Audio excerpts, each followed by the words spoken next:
So we were here, what, a year and a half ago, and we revealed the fish tent. Yeah. Ish. Yeah. And since then, you've moved everything out into the shed. Yes. And still a work in progress, but the inside is definitely different since the last time you've seen it. Definitely. Let's go in. Wall-to-wall tanks and plants. It's a little bit crowded in here. It's not bad at all. It's especially within the last couple weeks, because all of the plants that have been outside for the summer in the greenhouse, or the remaining plants that are in my house, have now come in here and inside, and some are still acclimating. And all of the pond fish have come back inside, and all of the tanks are now maybe not stocked, but full of water. So it's definitely a lot more crowded in here. But that was my goal. I wanted it to be like the tent, but give me more space for bigger tanks and more room to work with. But I wanted that same kind of vibe in here. So it's definitely a work in progress, as all fish rooms are, but it's coming along. It feels cozy. It's definitely cozy. So let's, well, I don't even know where to start. We've got tanks everywhere, even hidden in the corner. I've maximized every bit of space I can, the same way I think this is a testament to the tent, because I've used every bit of space that I can to fill. So it doesn't matter if it gets bigger. It's still cramped, and I'm using every little bit I can. Not everything is permanent, but I still have some new tanks and tanks acclimating. So I've used space for some of the more established tanks until I'm ready to make that transition. Okay, and for the new people, what's the room dimensions? It's a 12 by 20. It was just a garden shed, and we renovated it by adding more insulation. We added a window behind these curtains, new door system for more structure, and then did some insulating on the roof. And then we put together, with Bob's help too, this racking system, which is 4x4s, 4x6s, and cinder blocks. And I did a staggered pattern as far as it steps out kind of like a set of stairs, but that allows me to basically have more layers, more levels going up to the roof. I don't need as much room between each, and I still can fit my whole hand in as if you were looking over the top. But yeah, I used to have just this racking system and my pond tubs that are now outside on this side. So this side is all relatively new, which is the two 55s I had in my house, these 75s, which are now being put to use, and then Bob's 240 at the end there, which barely fits. And that houses my now 4 Oscars together. And then I think it's about a 125 gallon sump below, which will be planted at some point. All right, so let's start down here in the corner. What's going on down here? Down here is a 20 high. It has one of my male bettas, and then it has one of my 3 new plecos that I got from Dan's Fish. It's the L136B Angelicus pleco, I believe. And it's totally digging the caves. It hangs out in there all day. All right, and it looks like we got a 50-gallon low boy. Yep, this one I've got 2 of the 50-gallon low boys on either side of this particular row, and I've got them both kind of set up like pond style. This has just a random assortment of some of my pond fry, some of my current guppies that I've mixed together, and I also got a group of red neon rainbows. I had a group that were out in the ponds, and I added to it recently a school that I got at Aquarium Co-op. And there's some tetra fry and pond plants and house plants and all sorts of stuff. Over here is another 20-gallon high. It's a brand new scape. It's got some spider wood in there. It's going through the process of acclimating. But it's basically just going to be a sand bottom, really simple tank. I'll eventually probably glue or tie some Anubias or Buse onto the wood structure, but for now that's what it is. So moving along to these double 40s here. Double 40s right above the bottom row. This one houses a new group of electric blue Acaras I got also from Dan's Fish, and they're a lot of fun to watch so far. I've really started to get into the cichlids, and I've had my eye on them.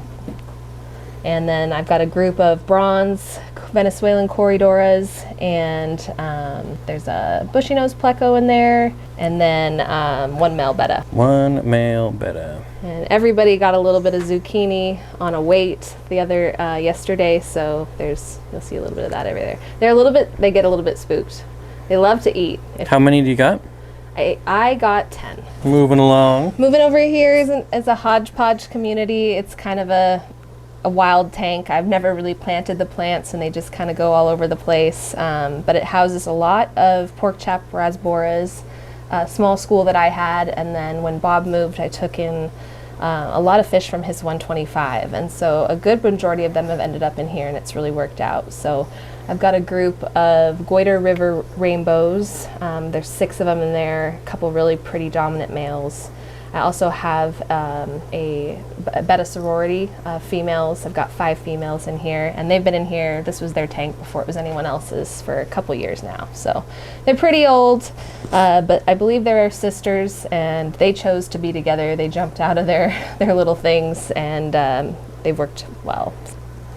All right, moving over, looks like another betta tank. Yep, this one, it's eventually going to be a fry tank, possibly 4 bettas, but right now it just houses one of my king male bettas.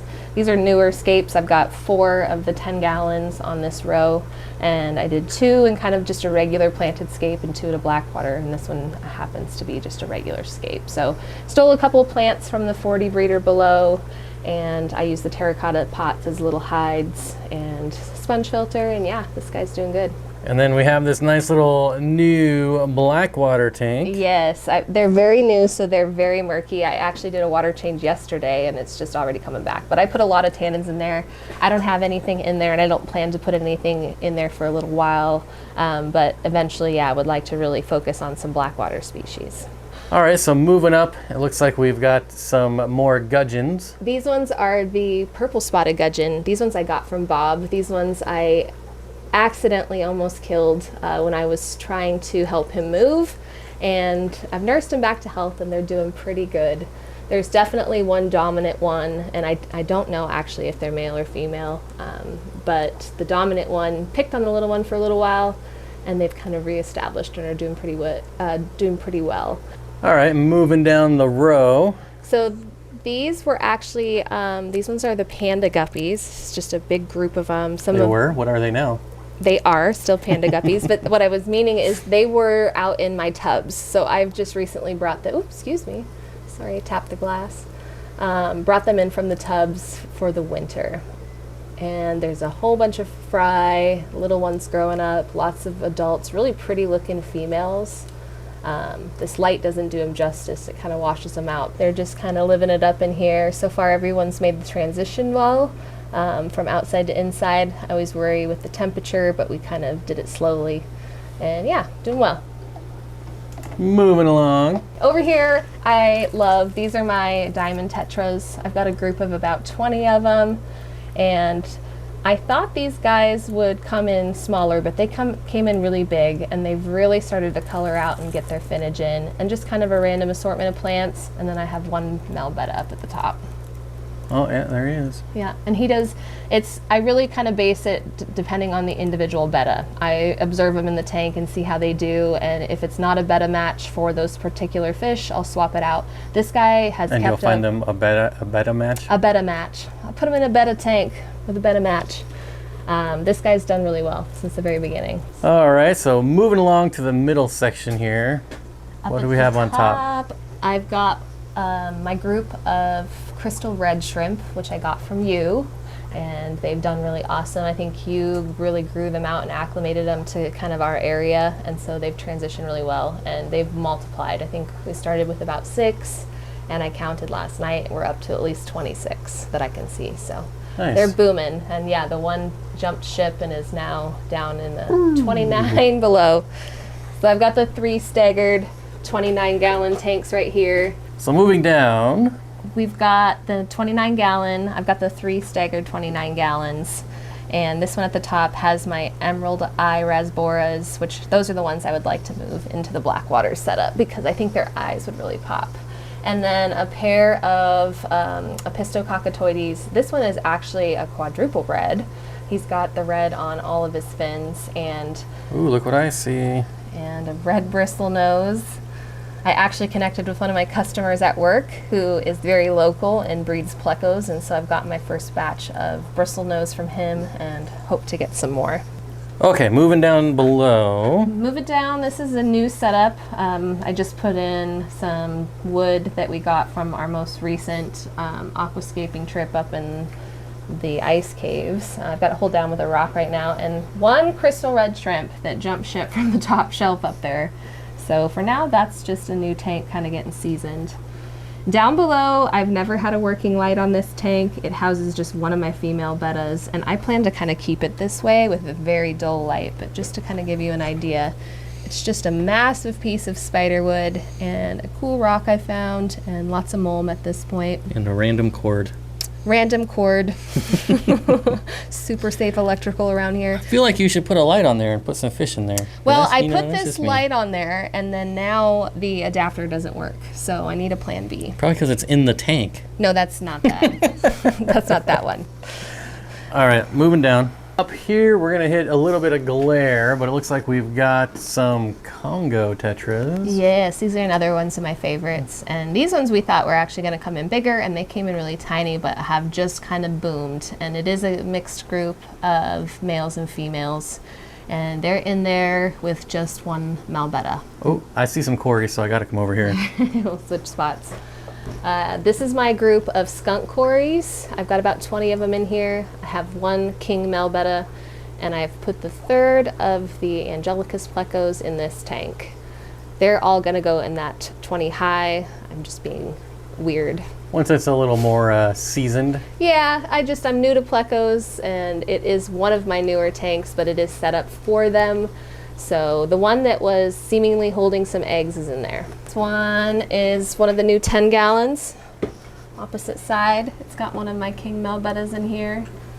I moved up some of my plants from the 50-gallon low boy below to kind of get it started, but just a basic sand tank. I always seem to start with a betta and go from there, the more seasoned it gets. Looks like we got another empty tank in the making. This one is, yep, so this is another one of the 10-gallon. I've got the two black waters, so this one's the second. It's just kind of making what I like to call tea soup. And then I've got a piece of driftwood coming out the top. And then over here, it looks like I see some ember tetras. Up here is my group of ember tetras. Of course, now they're all hiding. Now everybody's in the back because I've actually never had a light on this tank either. But they do just fine. The plants back there are pretty low light, Java ferns and anubias. But I've got another pair of the Opisthocockatoides in there, and one Malbetta that hangs out down here. Oh yeah, there he underneath is. the algae scraper.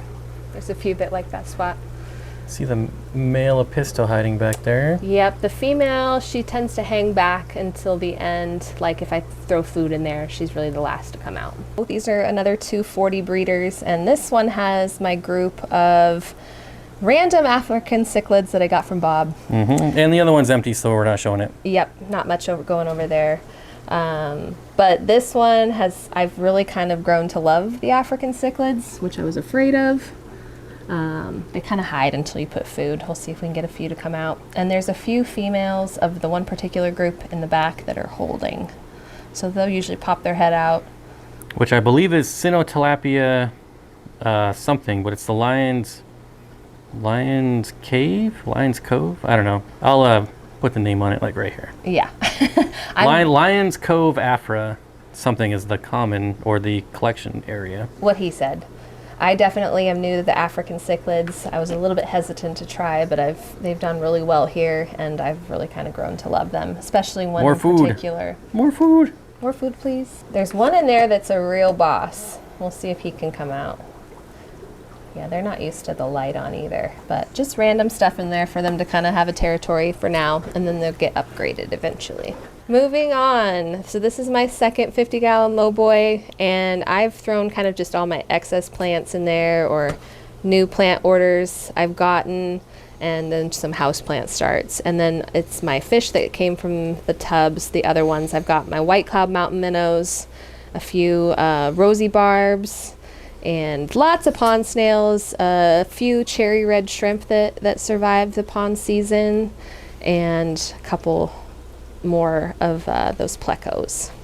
I like the way this one looks. Yeah, this is one of my favorites. It's really kind of come together, and so I've just let it kind of be wild. The plants do well. I love being able to see the white clouds through glass again. You know, they did awesome in the ponds, like white clouds do, but they're really pretty, very underrated.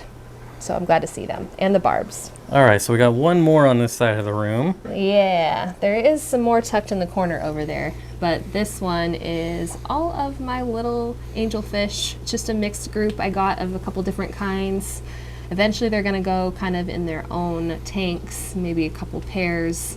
But for now, I got all these from Tiffany White, and it's just a mixed group of some koi angels, even a couple of like the Pinoy, and those black angels, and some of the marbles over there. There's also a pleco, trying to keep the algae down. It's a pretty strong light on that tank. Now there are tanks hidden everywhere. I've used up every nook and cranny, and I grow my Monstera starts out of that one. Just one Melbetta, and that's a 5-gallon, just kind of resting on the cinder block. Hey, wherever you can fit them. That's right. All kinds of plants. We'll talk about those later. Let's hit up the other side first. So it looks like we've got two 55s and two 75s. Yep, I did the same kind of cinder block racking over here, and these were the last two tanks to come from the house. I had the 55s up in the house on their wood stands that they came with, and I've fallen in love, like I said, with the African cichlids. One in particular is the Julidocromis. I'm going to butcher this, but Malaria, as Bob puts it. So I love them so much, and Haley from Oddball Aquatics had some, and I got basically sent them my way with a bunch more goodies, and so I set up a tank just specifically for them, and I've done some research. They are rock dwellers, and they're actually rock-dwelling cichlids that would do really well with shellies. So eventually, on the other side of the tank, I'd like to have a small group of shellies as well.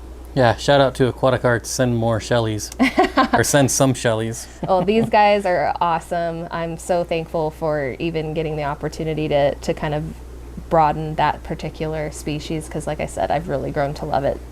We didn't get to see it in the other tank because they were hiding from the light, but I have one in that group of cichlids that he's my absolute favorite. So now we just put these in here today, which is why they're kind of hiding. The skittish. Cichlids are definitely more active kind of when I sit off to the side and observe, or when I feed them. But these guys are brand new. They came in, Bob came over, and we put them in the tanks, and oh, there's one at the bottom. Yeah. I'm so excited though to have a group of these guys and maybe get some breeding going. Yeah, they're super easy to breed. The one that you got for me is a leftover one that I bred a long time ago. Yeah, I'm super excited. Now the 75s are both empty, but it looks like they're both empty. Started some hardscape. And brand new. Here, I'll move my stool. My Harley. Let me move my Harley.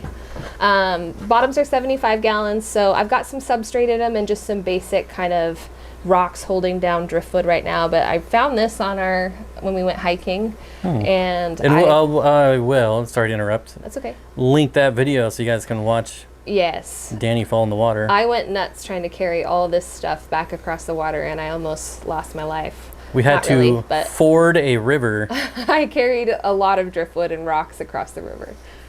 This piece included. So I've got it. I tried to glue it down to the rock, and then trying to get that in and around and all the funky angles, it kind of came off. So I've got a couple rocks holding it down because it's brand new. And I've added just a bunch of just the different white substrates that I have. There's some sand, there's some aragonite, and then I got some kind of that kind of pearly pebble down there. This one is it Supernatural sand? Sure. You bought it, you tell me. Supernaturals. Gosh, I'm blanking on the name, but I got a couple bags of that, and it's just a nice kind of brown sand. And so I've got a piece of driftwood and a rock to start, and yeah, I'm not quite sure what I'll do here, but I knew I wanted some opportunities for large schools or some larger fish, so getting them going. Now here we have some pretty sweet underrated fish in a very low lit tank, so yes, it might be hard to see them. There's some good shots in there. These guys are awesome, especially like, so behind them is the window. So if I don't have the curtains shut on a sunny day, or if the door's open, they really shine. And they're actually not as active at the moment right now as they usually are. They race back and forth in this tank. They were a little bit scared with the transition coming from the tent out here, but they've really come around. Do you want to say what they are? They are giant Danios. Yeah, giant Danios. And they're like rainbow fish. They probably would do fine with rainbow fish. They can be a little bit, I like to call them spasmatic for smaller fish. Your cories are spawning. Are they? Mm-hmm. Hey. These guys haven't spawned for me yet. Some of them were my sisters that she brought with her from Texas, and they had spawned before they left, but I haven't had that yet, so that's exciting. And then a couple of my koi angels. These ones have spawned for me once, and then I have not had any more, but there's also a lot of cories in here that would eat the eggs. Yep, definitely. And the Danios. They can be jerks. They're beautiful, they're underrated, but when it comes to food, they can definitely be the jerks of the tank. All right, and to my favorite, absolute favorite. Zoom in on your absolute favorite. Yeah, the 70s couch sofa pattern look. Yes.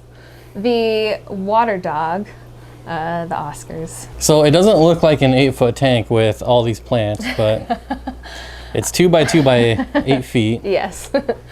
It's definitely gives it that dwarf effect having this stuff in the way, but that was kind of what I was going for and what I'm working with. Yeah, it looks great. But yeah, I haven't scaped it at all because I don't want them to start claiming territories quite yet. I want them to get really comfortable with each other, and then I'll start scaping it out. And below has some substrate in it, and that's the 125 plant, what will be a planted sub. Yeah, so this one here is 12 inches front to back, 18 inches tall, and 8 feet wide. So a pretty unusual size. I will eventually have lights on there and get it all planted out. Up here, I've got a couple of my nano tanks with some of my bettas in there. And here's something new. And here's something new. This was Bob's. This is now my female Madagascar day gecko.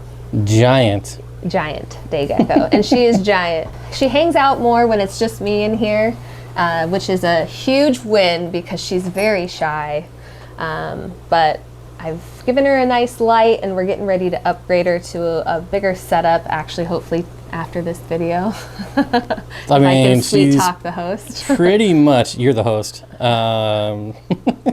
your I'm the place, host. remember? You're the host. It's your channel. I forgot what I was going to say. Oh, pretty much living in paradise with all these plants. She's super happy. She likes, I put this stick in here, and she hangs out there. Usually the light, I have it tipped a little bit forward, but she's on the wall today. But yeah, she's coming Just around. showing off for the camera. Yeah. She's super pretty. Her name is Hikari. That's what my sister chose. Hikari, like the food. Yep, like Sponsored. the food. Not She kidding. had no idea. And this one's another male betta. This is a tank that's going away. Again, I have a couple nanos where they're upgrading to a 10-gallon. I'm just waiting for them to get fully cycled and everything. So it's why it's a little crowded up here. All right, so for all the plant nerds, can we just run through the names of these plants real quick? Do you know them all? Oh gosh, yeah. For the most Right part. on the spot. I'm not going to say I know all their specific genuses. But, Well, I just want to know the interesting ones for okay. me, like these honkers right here. So this one is a bird of paradise plant, and it's going to get huge and tree-like. This is a pretty young one. This one came from my house and then the tent originally. And it's going to get big, and it does flower if there's enough light, but I'll have to switch out to some probably higher power bulbs for that. What about this one here? Is this the same thing? This gotta be something is different, right? This is a philodendron monstera. So this I believe they call like the Swiss cheese by the fact that it has like That these makes sense. holes. And this one's What about grown. this skunk cabbage looking plant up here? This is a fiddle leaf fig. A fiddly fig. Fiddle leaf fig, and every single one of these leaves up here fell off. But this is all growth since it's been moved Did here. you hot glue them back on? No. Oh, But when it moved in here about a year ago, these are all new leaves since then. Anything else that you know? Well, there's another monstera over here. Oh yeah, there. Oh yeah, that's a monstera. Yeah. This this is actually a cutting off of another that I've just kind of grown out. And eventually some of these plants are going to grow on the walls and up in the rafters.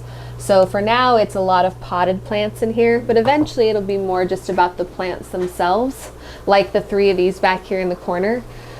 These ones are going to grow kind of like an ivy throughout, and they have really awesome red flowers if I can get it, you know, bright enough in here. Hey, is that my plant from my old fish room? It is. And look it down at the bottom. Yeah, that all looks familiar. 2 new little babies growing. He gave it to me to rehab. Did I? Yeah. You say give, but I don't remember any of this giving. You can take it back. Klepto. All right, what do we got? What's this purpley thing here? Is that purple waffle? That is an orchid. Oh yeah. I've got 2 orchids. What about this little hobbit tree? This is a bonsai tree. As far as the specific tree that it is, I'm not sure. This was thrown out in a like a dumpster bin because it came in a pot. This is where they sell. That was only $5? No, this is a different pot. Oh. But it came in a pot just like this, with its plastic pot inside, just like it is. And that pot had actually, the outside one had chipped. And the store, rather than selling it as it is, just threw the whole thing with the slightly chipped pot in the dumpster. So, should be dumpster diving for plants. I dumpster dive for plants. Nice. I really like this thing up here, this moss ball. Yeah, that's planter. just a little moss ball, and I've just got a smaller pothos in there, acclimating with some wood chips on top.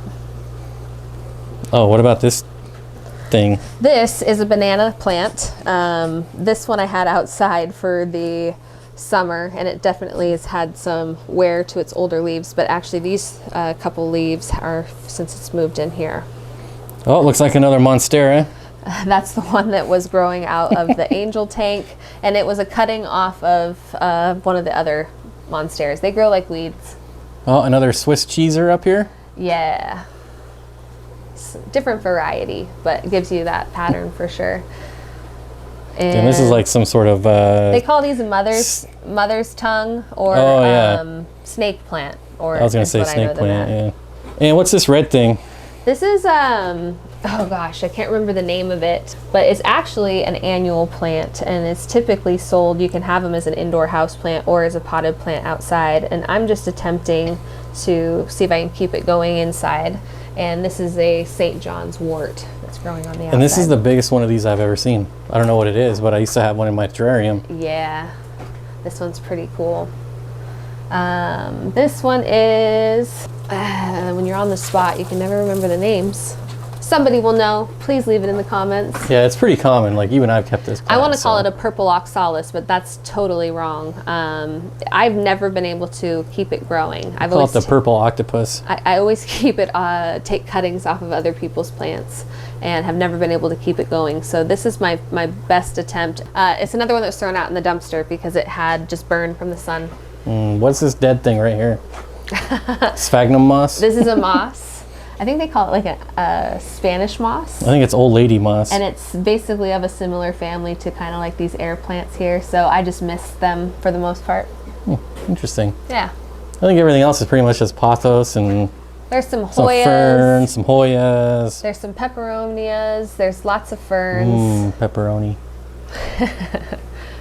Lots of little plants. I just find lots of plants either... I like these little floaty things. Are these DIY or...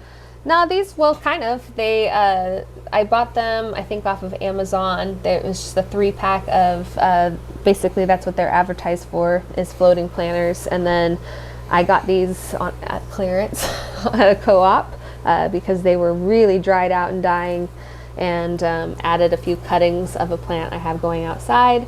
And I think I just have some like peat moss and gravel in there, no dirt, just to help avoid any root rot. And I'm just gonna let them float in here for the summer, or for the winter, until the summer. Sweet. Well, I think we covered just about everything. Just about. How do you like it compared to the tent? I definitely, I like the space. I like that I have room to work with, especially because when I first started the tent, my knowledge was new and my interest in the hobby was new, and so my knowledge of the different species and the options and breeding and all that was new, and so now I have room to do that, which is cool. There's been lots of trials and tribulations. It's definitely still a work in progress. But I'm loving it, especially now that it's kind of getting cozy, especially it's fall, and so it's cold outside, but it's a nice 75 to 80 in here.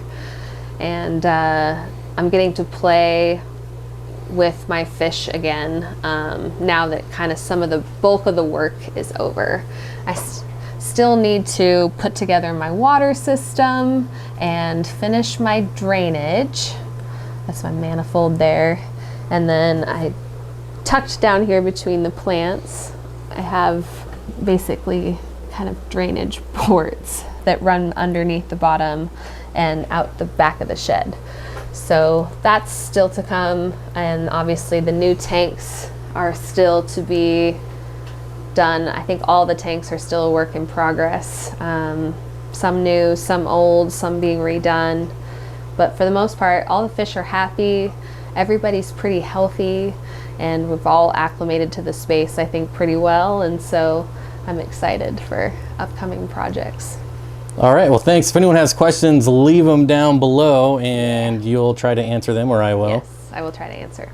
And you should like, subscribe, or leave a comment if you want to chat, and if you want to see more. I definitely come hang out on Bob's channel, and we'll show you the updates as they come. More videos to come. Yeah.